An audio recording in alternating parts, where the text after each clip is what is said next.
Now, President Obama trying to preserve his legacy before he leaves office next month for 20-odd days now. Come in, Lieutenant Colonel Allen West, National Center for Policy Analysis Executive Director. Colonel, his legacy includes, we have to say it, the rise of ISIS, Syria's civil war, and really the United States standing in the world, I would say, a lot more diminished than when he first came into office back in 2009. Well, it's good to be with you, Ashley, and Happy New Year. When you think about President Obama's legacy when it comes to fighting against the global Islamic Jihad, there are four words that come to mind. First is obfuscation, the second is denial, then enabling and emboldening. When you go back to 2009 and the Fort Hood attack, which was my last duty assignment, that is still classified by the Obama administration as workplace violence. When you think about what happened in San Bernardino and also Orlando, the Obama administration, President Obama, came out and talked about arms control. When you look at what happened with withdrawing all of our troops from Iraq, you created a vacuum. That vacuum was filled with ISIS. And look how ISIS has spread not just through the Middle East, but all over Europe, and to include influencing actions here in the United States of America.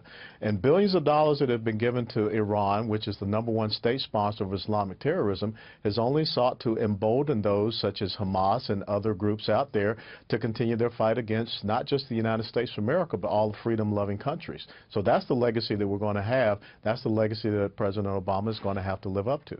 And what does Donald Trump have to live up to? What should he be doing? How can we turn things around? You know, the ever-elusive peace in the Middle East is just not happening. What can Donald Trump do, not only from the Middle East, but generally on a global scale, in your mind, to put America back in the forefront?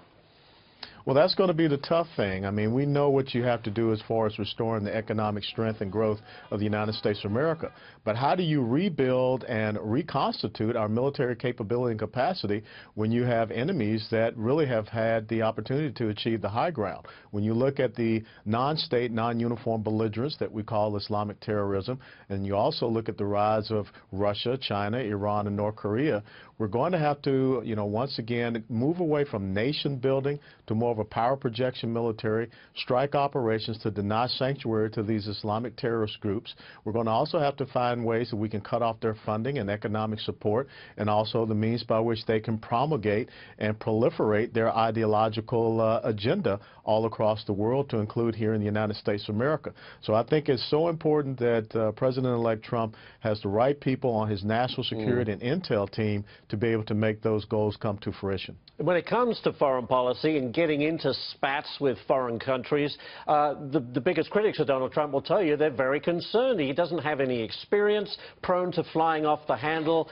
What are your thoughts on that? Do you think he has surrounded himself, to your point, with enough experience that he won't be making any rash moves that could threaten global peace, if you like? Well, when you look at the people that he's put in, his Secretary of Defense nominee is someone that was the former Commanding General of U.S. Central Command. His Homeland Security Secretary is the former Commanding General of U.S. Southern Command.